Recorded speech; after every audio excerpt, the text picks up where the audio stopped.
आज संडेची सुट्टी म्हणून बीडच्या जवळपासचे स्पॉट पाहायचं आम्ही ठरवलं आणि निघलो. बीडमध्ये असलेल्या एकमेव CNG पंपावर आम्ही पेट्रोल टाकून जालना रोडच्या दिशेनं पुढं निघलो. थोडं पुढं गेलं की टाटा मोटर्सचं शोरूम लागलं.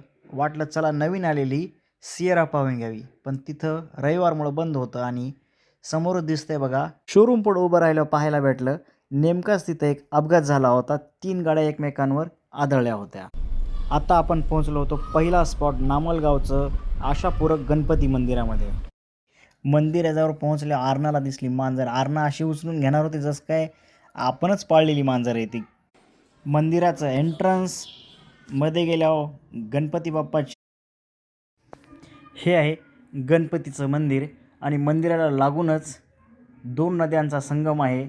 इकडं बाहेर जाऊन बसल्यावर खूप शांत आणि निसर्गरम्य वाटतं. तिथून थोडं पुढं गेलं की आम्ही कैलाशगडावर गेलो.